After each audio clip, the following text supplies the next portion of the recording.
batay sa iyong problema. At kapag ito ay pinanghawakan mo, idinideklara mo ang salita ng Diyos at ipinapahayag mo na ako ay makakaalis din sa kahirapan sapagkat di ako pababayaan ng Diyos. Darating ang panahon, ikaw ay hihinahawa. Amen? Sapagkat ikaw ay akin. Ikaw ay tinawag ng Diyos para sa Kanya. Kaya tayo ay huwag mag-aaksaya ng araw at oras. Basta may nakakausap kang tao, kailangan may bahagi mo ang kabutihan ng Diyos sa buhay mo. Para yung mga taong yan ay maging alert din sa buhay para sila'y masave din ang kanilang buhay dahil sa kamatayan. Ano po ang kamatayan? Ang sabi ng Panginoon, unang Korinto 15:54, na pagtagumpayan ko na ang kamatayan. Ang ibig sabihin, yan po ikangako sa mga taong sumasampalataya sa Kanya at nagtitiwala. Hindi basta-basta tayo mamamatay. Hindi basta-basta tayo pipinsalain na lamang ng kapwa.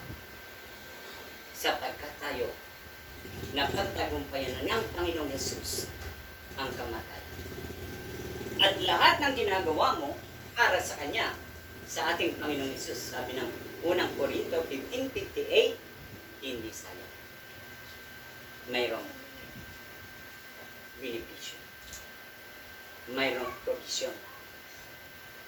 Mayroong malaking pagpapala. Na kahit ikay naglalakad, kahit saan ka pumunta, nakamotor o nakabisikleta, brother, merenda ko muna po. Kahit hindi ako kilala. Sabi ko, wow, sarap naman. Pakipagod na. May pansit po ako. Merenda po kayo. Ah, thank you. Brother, tubig oh.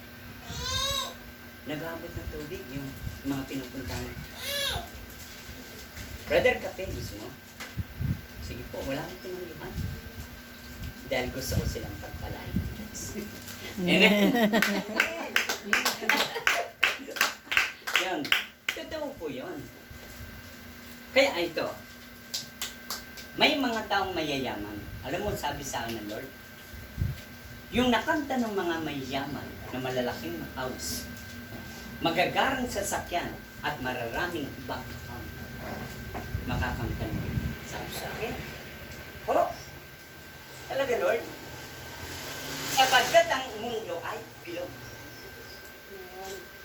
Habang umiikot ang ating mundo, marami pong mga taong unbeliever, gumaganda ang buhay, na andyan marangya ang buhay, pero sila po ay mapagkait ng tulong sa iba.